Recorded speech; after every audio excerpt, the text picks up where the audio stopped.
ನಮಸ್ಕಾರ.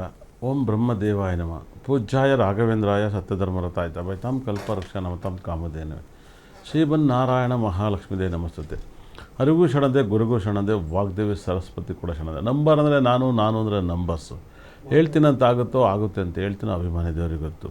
ಶ್ರೀ ಪ್ರಕಾಶನಾಥ ಸ್ವಾಮೀಜಿ ಪಾದಕ್ಕೆ ನಮಸ್ಕಾರವನ್ನು ಸ್ಟಾರ್ಟ್ ಮಾಡ್ತಾ ಇವತ್ತಿನ ಕಾರ್ಯಕ್ರಮ ಸ್ಟಾರ್ಟ್ ಮಾಡ್ತಾಯಿದ್ದೀನಿ. ನಾನು ಎಂದಿನಂತೆ 8ನೇ numbers is very danger number ಅಂತ ಪ್ರೆಡಿಕ್ಷನ್ ಮಾಡಿದ್ದೆ. 8 ಮತ್ತು ನಿನ್ನೆ ಆಗಿರೋ ಡೇಟ್ ಎರಡೂ ಕೂಡ ಅನಾಹುತ ಆಗುತ್ತೆ, ತುಂಬ ಕೇರ್ಫುಲ್ ಇರೋದು.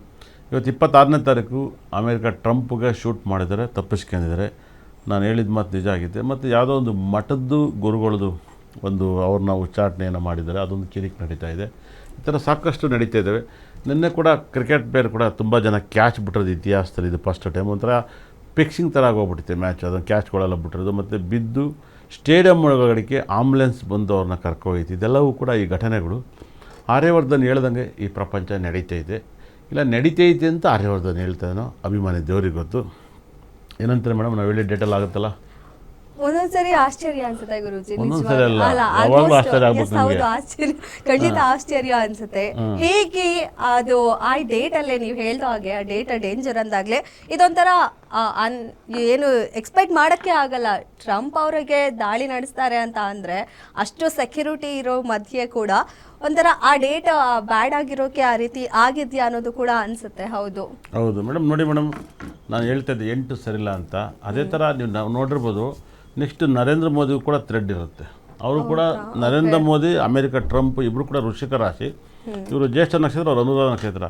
ನಾನು 8 ನಂಬರ್ ಸರಿಲ್ಲ ಅಂತ ಹೇಳಿದ್ದೆ. ನೋಡಿ, ಯಶ್ ಅವರು ನೀವು ಕೇಳಿದ್ದೀರಾ, 10 ಜನಕ್ಕೆ ಹೊಡೆದು ಡಾನ್ ಆದವನಲ್ಲ ಅಂತ ಹೇಳ್ತಾರೆ ಅವ್ರು KGF ಅಲ್ಲಿ. ಆದರೆ ನಾನು 10 ಜನಕ್ಕೆ ಹೇಳಿ ಜ್ಯೋತಿಷನ ಡಾನ್ ಅಂತ ಹೇಳ್ತಾರೆ. ಆದರೆ ನಾನು ಆ ಥರ ಅಲ್ಲ. ನಾನು ಅವ್ರು ವರ್ಲ್ಡಿಗೆ ಹೇಳ್ತೀನಿ, ನಾನು ವರ್ಲ್ಡಿಗೆ ಹೇಳಿದ್ದೆಲ್ಲ ನಡೀತಿದ್ದೆ. ಆದರೆ ಈ ವರ್ಷ ನಾನು ಇದೇ ಗ್ಯಾರಂಟಿಲಿ ಹೊಸ ವರ್ಷ ದಿವಸ ಪ್ರೆಡಿಕ್ಷನ್ ಮಾಡಿದೆ. ವಾರ ಆಗುತ್ತೆ, ಸಿಲಿಂಡರ್ಗಳು ಬಸ್ಟ್ ಆಗುತ್ತೆ, ಕಷ್ಟ ಆಗುತ್ತೆ, ಪ್ಲೇಟ್ ಹೊಡ್ಕೊತಾರೆ, ಅನಾಹುತ ಆಗುತ್ತೆ ಅಂತ. ನೋಡಿ, ಮೊನ್ನೆ 19ನೇ ತಾರೀಕು ಈ ವರ್ಷದ ಡೇಂಜರ್ ನಂಬರ್ಸ್ ಮೇಡಮ್ 1, 6, 8 ಹೇಳಿದ್ದೀನಿ. ಈ ವರ್ಷದ ಡೇಂಜರ್ ನಂಬರ್ 1, 6. ಮೊನ್ನೆ 19ನೇ ತಾರೀಕು ಒಂದು ಫ್ಲೈಟ್ ನಮ್ಮ ಹುಬ್ಳಿಗೆ ಹೋಗೋಂಥ ಫ್ಲೈಟ್ 4 ಅವರ್ ಲೇಟಾಗಿ ಇಳೀತು. ಭಾಳ ವಿಶೇಷ, ನೀವು ಅರ್ಥ ಮಾಡ್ಕೊಳ್ಳಿ. 6 ಸರಿಲ್ಲ ಅಂತ ನಾನು ಹೇಳಿದೆ. ನಮ್ಮ ಇಡೀ ವರ್ಲ್ಡ್ಗೆ ಫೇಮಸ್ ಬೂಮ್ರಾ, ಇಡೀ ವರ್ಲ್ಡ್ಗೆ ಟಾಪ್ ಬೌಲರು, 5 ಮ್ಯಾಚ್ ಆಡಿ IPL 1 ವಿಕೆಟ್ ಎತ್ತಿರಲ್ಲ, 1 ವಿಕೆಟು ಬಿದ್ದಿಲ್ಲ. ಅವರು ಕೂಡ 6ನೇ ತಾರೀಕು ಬರ್ತ್ ನಂಬರು. ಅದೇ ಥರ ಸಿಂಹರಾಶಿ ಟೈಮ್ ಚೆನ್ನಾಗಿಲ್ಲ ಅಂತ ಹೇಳಿದೆ. ನೋಡಿ, ಧೋನಿ ಸಿಂಹರಾಶಿ ಇನ್ನೂ ಕೂಡ 1 ಮ್ಯಾಚ್ ಆಡಿಲ್ಲ. ಮುಂಬೈ ಸಿಂಹರಾಶಿ ಇನ್ನೂ ಮ್ಯಾಕ್ ಬಂದಿಲ್ಲ. ಇದು ವೈಬ್ರೇಷನ್ ಸಿಂಹರಾಶಿಗೆ. ತಮಿಳ್ನಾಡು ಅಂದರೆ ಸಿಂಹರಾಶಿ ಬರುತ್ತೆ, TN ಅಕ್ಷರ. ಅಲ್ಲಿ ದಿವಾಳಿ ಆಯ್ತು ರಾಜಕೀಯ ಈ ಸರಿ. ರಾಜಕಾರಣಿ ಈ ಸರಿ ಅಂತೂ ದಿವಾಳಿ ಆಗಿದ್ದಾರೆ. ಅಲ್ಲಿ ಏನಪ್ಪ ಗೊತ್ತಿಲ್ಲ. ನೋಡಿ, ADMK ಅಂದರೆ K ಎಂಡ್ ಆಗುತ್ತೆ, DMK ಅಂದರೆ K ಎಂಡ್ ಆಗುತ್ತೆ, ಇದು TVK ಅಂದರೆ ಎಂಡ್ ಆಗುತ್ತೆ, ಈ KK ಎಂಡ್ ಆಗುತ್ತೆ. ಖಂಡಿತ ಅಲ್ಲಿ ಕೂಡ ಈ ಸರಿ ಏನಾಗುತ್ತೋ 3K ನೋಡ್ಬೇಕು 100%. ಒಳ್ಳೇದು ಅಂತ ಹೇಳಿದ್ರಿ, ಒಳ್ಳೇದೇನೆ. 3K ಅಲ್ವಾ? ಹಾಗೆ ನೋಡಿ, ಬರ್ದಿಟ್ಟು ಕೇಳಿ. ಈ ಸರಿ ವಿಜಯ್ ಪಕ್ಕಾ ಗೆಲ್ತಾರೆ, CM ಆಗ್ತಾರೆ. ಇದು 2 ಸರಿ ತಮಿಳ್ನಾಡು CM ಆಗ್ತಾರೆ. 39ರಲ್ಲಿ ಬರ್ದಿಟ್ಟು ಕೇಳಿ, 2039. ನೋಡಿ, ವಿಜಯ್ದು ಬಂದು ಬಹಳ 22/6/1974 ಬೆಳಗ್ಗೆ 7:00 9:00 ಕಟಕ ಲಗ್ನ, ಕಟಕ ರಾಶಿಯಲ್ಲಿ ಜನನವಾಗಿದ್ದಾರೆ. ಅವ್ರಿಗೆ ಶುಕ್ರದಶೆ ನಡೀತಾ ಇದೆ. ಈ ಶುಕ್ರದಶೆ ಮುಗಿಯೋದು 2029ಕ್ಕೆ. 29ರೊಳಗಡೆ 2 ಬಾರಿ CM ಆಗ್ತಾರೆ. ಈ ಸರಿ ಖಂಡಿತಲ್ಲ ಕೂಡ CM ಆಗೋ ಚಾನ್ಸಸ್ ಜಾಸ್ತಿ ಇದೆ.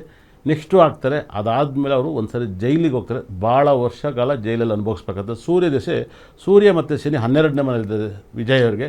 ಈ ಆಘಾತವನ್ನು ಕೂಡ ಆಗುತ್ತೆ. ನಾನು ನಿನ್ನೆ ಅವ್ರ ಜಾತಕ ವಿಶ್ಲೇಷಣೆ ಮಾಡ್ಬೇಕಾದ್ರೆ ಗ್ಯಾರಂಟಿ TVಲಿ ನಾವು ವಿಶ್ಲೇಷಣೆ ಮಾಡ್ಬೇಕಾದ್ರೆ 100% ನಾನು ಹೇಳ್ತಾ ಇದ್ದೆ, ಅವರಿಗೆ ಪಂಚಮ ಭಾವದಲ್ಲಿ ರಾಹು ಗ್ರಹ ಇದ್ದಾನೆ, ಅದಕ್ಕೆ ಮಕ್ಕಳ ಜೊತೆ ಇರಲ್ಲ. ಸಪ್ತಮಾಧಿಪತಿ ಈ ಶನಿ 12ನೇ ಭಾವದಲ್ಲಿದ್ದಾನೆ, ಹಾಗಾಗಿ ಮ್ಯಾರೇಜ್ ಲೈಫ್ ಜೊತೆಲೂ ಚೆನ್ನಾಗಿರಕ್ಕಲ್ಲ. 9ನೇ ಭಾವದ ಅಧಿಪತಿ ಗುರುಗ್ರಹ ಅಷ್ಟಮ ಸ್ಥಾನದಲ್ಲಿದ್ದಾನೆ, ಅಂದರೆ ಭಾಗ್ಯಾಧಿಪತಿ ಅಷ್ಟಮದಲ್ಲಿದ್ದಾನೆ. ಹಾಗಾಗಿ ತಂದೆ ತಾಯಿ ಜೊತೆ ಇರಲ್ಲ. ಆದರೆ ಅವರು ಕಟಕ ಲಗ್ನದಲ್ಲಿ, ಕಟಕ ರಾಶಿಲಿರೋದ್ರಿಂದಲೇ 100% ವಿಜಯಿಯವರು ಜನಗಳ ಜೊತೆ ಇರ್ತಾರೆ. ಅವ್ರಿಗೆ ಜನನೇ ದೇವರು. ಹೆಂಗೆ ಜನಗಳು, ಅವನು ಹೇಳ್ತಾನೆ, ನನ್ನ ಅಭಿಮಾನಿಗಳು ನನ್ನ ಎದೆ ಒಳಗಡೆ ಇದ್ದಾರೆ ಅಂತ ಹೇಳ್ತಾನೆ, ನೆಂಜಲ್ಲಿರ್ಕು ಕುಡಿಯಲಿ ಅಂತ ಹೇಳ್ತಾರೆ 100%. ಅಂದರೆ ನನ್ನ ಹೃದಯ ಹಾರ್ಟ್ ಬೀಟನ್ನೇ ನನ್ನ ಆಡಿಯನ್ಸ್ ಅಂತ ಹೇಳ್ತಾರೆ 100%. ಆ ಹಾರ್ಟ್ ಬೀಟ್ ಜನಗಳ ಜೊತೆಲೇ ಅವ್ರ ಲೈಫ್ ಇರುತ್ತೆ. ಶುಕ್ರದಶೆಯಲ್ಲಿ ಅವ್ರನ್ನ ತಮಿಳ್ನಾಡು CM ಮಾಡಿಸ್ತದೆ, ಯಾವುದೇ ಅನುಮಾನ ಇಲ್ಲ. ತುಂಬ ಜನ ಹೇಳ್ಬೋದು ಸಿನಿಮಾದಲ್ಲಿ ಓಟ್ ಹಾಕಲ್ಲ ಅಂತ. ಆದರೆ ವಿಜಯ್ ಜಾತಕ ಭಾಳ ಡಿಫ್ರೆಂಟ್ ಜಾತಕ. ನೀಚಭಂಗ ರಾಜಯೋಗದ ಜಾತಕ. 12ನೇ ಮೇಲೆ ತುಂಬ ಗ್ರಹಗಳಿದ್ದಾವೆ, ಅದು ವಿಪರೀತ ರಾಜಯೋಗನ ಕೊಡುತ್ತೆ. ಹಾಗಾಗಿ ಕಟಕ ಲಗ್ನ ದೇವೇಗೌಡರು ಕೂಡ, ಕಟಕ ಲಗ್ನದಲ್ಲೇ ದೇವೇಗೌಡರು ಹುಟ್ಟಿರೋದು. ನಾನು ಕಟಕ ದೇವೇಗೌಡರು ನಾನು ಭಾಳ 4 ಗಂಟೆ ರಾತ್ರಿವರೆಗೂ ಅವ್ರ ಜಾತಕ ವಿಶ್ಲೇಷಣೆ ಮಾಡಿದಾಗ JDS 30 ಇಡಬೇಕಾದ್ರೆ ನಾನು ಹೇಳ್ತಿದ್ದೆ. ಅವರು ಅಂಡಿದ್ದಲ್ಲಿ ಕೂಡ ರಾಹು ದಶೆ ಶುಕ್ರ ಭುಕ್ತಿಯಲ್ಲಿ ಅವರು ದೇಶದ ಪ್ರೈಮ್ ಮಿನಿಸ್ಟರ್ ಆಗಿದ್ದರು. ವಿಜಯ್ ಶುಕ್ರ ದಶೆ ರಾಹು ಭುಕ್ತಿಯಲ್ಲಿ ತಮಿಳ್ನಾಡನ್ನ ಆಳ್ತಾರೆ. ಬರೆದಿಟ್ಟು ಕೇಳಿ, ಭಾಳ ಚೆನ್ನಾಗಿ ಅರ್ಥ ಮಾಡ್ಕೊಳ್ಳಿ. ಅಣ್ಣಾಮಲೈ ಅವರು ಕೂಡ ಅಷ್ಟೇ ಕಟಕ ಲಗ್ನ ಕಟಕ ರಾಶಿ, ಅವರು ಪುಷ್ಯ ನಕ್ಷತ್ರದಲ್ಲೇ ಹುಟ್ಟಿದ್ದಾರೆ. ಹಾಗಾಗಿ ಅಣ್ಣಾಮಲೈನೂ ಕೂಡ ರಾಜಕೀಯಕ್ಕೆ ಹೋದರು, ರಾಜಕಾರಣಿ ಅನ್ನೋಬಿಟ್ಟು. ಆ ಕಟಕ ಲಗ್ನ, ಇಂದಿರಾ ಗಾಂಧಿ ಕೂಡ ಕಟಕ ಲಗ್ನದಲ್ಲೇ ಹುಟ್ಟಿದ್ರು. ಇಂದಿರಾ ಗಾಂಧಿ ಕೂಡ 19ನೇ ತಾರೀಕು ನೋಡಿ ನೀವು, ಸ್ಟಾಲಿನ್ 1ನೇ ತಾರೀಕು ಹುಟ್ಟಿದ್ದಾರೆ. ಅದೇ ಥರ ಎಡಪ್ಪಾಡಿ ಪಳನಿಸ್ವಾಮಿ 12ನೇ ತಾರೀಕು ಹುಟ್ಟಿದ್ದಾರೆ. ಹಾಗಾಗಿ 4ನೇ ತಾರೀಕು ದಿವಸ ತ್ರಿಷಾ ಅವ್ರದ್ದು ಬರ್ತಡೇ ದಿವಸ ನಿಜವಾಗ್ಲೂ ಕೂಡ ಅದು ಒಂದು ಡಬಲ್ ಧಮಾಕ ವಿಜಯ್ ಅವ್ರಿಗೆ ಖಂಡಿತಲ್ಲೂ ಕೂಡ. ತ್ರಿಷಾ ಅವರು ಕೂಡ ಅವತ್ತಿನ ದಿವಸನೇ ಬರ್ತಡೇ, ಕಾಟಾಚಾರನೋ ಏನೋ ಕಣ ಗೊತ್ತಿಲ್ಲ, ಅವತ್ತೇ ಓಟ್ ಎಣಿಕೆ ಬಂದುಬಿಟ್ಟಿದ್ದೆ. ಆಡಿಯನ್ಸರಿಗಂತೂ ತುಂಬ ಖುಷಿಯಾದ ವಿಷಯ. ವಿರೋಧ ಪಕ್ಷದವ್ರಿಗೆ ಅದೊಂಥರ ಡಿಪೆಂಡ್ಸ್ ವಿಷಯ. 2 ಥರ ವಿಷಯ ಇದೆ, ಸಖತ್ತಾಗಿರುತ್ತೆ. 4ನೇ ತಾರೀಕು ನಾನು ಕೂಡ ಕುತೂಹಲದಿಂದ ತಮಿಳುನಾಡು ರಾಜಕೀಯ ಭವಿಷ್ಯವನ್ನು ಏನಾಗುತ್ತೆ ಅಂತ ಮುಂದೆ ಕುತ್ಕೊಂಡು ನೋಡ್ಬೇಕಾಗುತ್ತೆ. ಕರ್ನಾಟಕದಕ್ಕಿಂತ ಜಾಸ್ತಿ ಒತ್ತಡ ಇರೋದು 100%. ನಾನು ಅವತ್ತಂತೂ ಸಖತ್ ಸೀರಿಯಸ್ಸಾಗಿ ಕುತ್ಕೊಂಡು ನೋಡ್ತೀನಿ, ಭಾಳ ಸಕ್ಸಸ್ ಆಗಿ ರಾಜಕೀಯ ಲೈಫ್ ಏನಾಗುತ್ತೆ ಅಂತ.